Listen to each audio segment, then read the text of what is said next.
అసెంబ్లీలో మంత్రి కొండా సురేఖ హరీష్ రావుకు ధీటుగా సమాధానమిచ్చారు. కమిషన్ల కోసమే కొత్త బిల్డింగ్స్ కట్టారన్నారు. డబుల్ బెడ్రూమ్ ఇండ్ల నిరుపేదలకు ఇవ్వలేదని చెప్పారు. డబుల్ బెడ్రూమ్ ఇండ్లు సైతం సొంత పార్టీ నేతలకు ఇచ్చుకున్నారంటూ ఫైర్ అయ్యారు. జగన్ కేసీఆర్ బయట తిట్టుకుంటారని, లోపల మాత్రం కలిసే ఉంటారని హైటర్గా కౌంటర్ వేశారమే. పాత సెక్రటరియట్ కూలగొట్టాల్సిన అవసరం ఏమొచ్చిందని దుయ్యబట్టారు కొండా సురేఖ. జగన్మోహన్ రెడ్డి కుటుంబం వచ్చాం సీఎం కేసీఆర్ ఇంట్లో భోజనం చేస్తారు అధ్యక్ష. వాళ్ళ వెనకాలనేమో కేటీఆర్ గారు వెళ్తారు అధ్యక్ష. మామూలుగా ఇద్దరు సీఎంలు కూర్చున్నప్పుడు తప్పకుండా వాళ్ళ చీఫ్ సెక్రటరీ వీళ్ళ చీఫ్ సెక్రటరీ ఉండాలి. ఇద్దరి సీఎంల మధ్యలో ఏం సంభాషణ జరిగిందన్నది ప్రజలకు తెలియదు అధ్యక్ష. ఇన్నిసార్లు వీళ్ళు కలిసినా కూడా వీళ్ళు ఏం మాట్లాడుకున్నారు అనేది ప్రజలకు తెలియదు అధ్యక్ష. మళ్ళీ వచ్చినాక ఆంధ్ర మీద బయట తిడతారు అధ్యక్ష, లోపల మాత్రం భోజనాలు చేసుకుంటారు.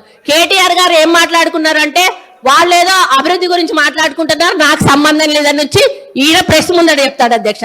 ఈ రోజు సెంట్రల్ లో నీటి వనరుల గురించి మీటింగ్ పెట్టినప్పుడు ఎంతమంది ఇక్కడ నుంచి పోయారు, ఎవరెవరు పోయారు, ఎప్పుడు సీఎం పోయారు, అది ఒకసారి చెప్పమన్నాను అధ్యక్ష. ఈ రోజు కేంద్రాన్ని ఎందుకు బద్నాం చేస్తున్నారు అధ్యక్ష? ఈ రోజు మోడీ గారితో మీరు సత్సంబంధాలు ఎందుకు పెట్టుకోలేదు? ఈ రోజు యాదాద్రి విషయంలో చిన్నజీఆర్ స్వామిని ఎంకరేజ్ చేశారు.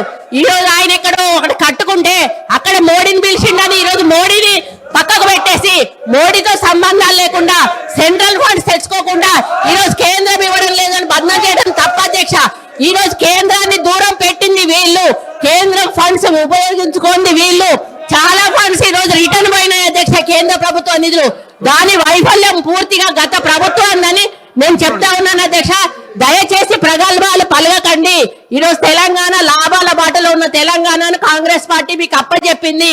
నష్టాల బాటలోకి వెళ్ళి నిరుపేదల జీవితాలు మీరు బాగు చేయండి.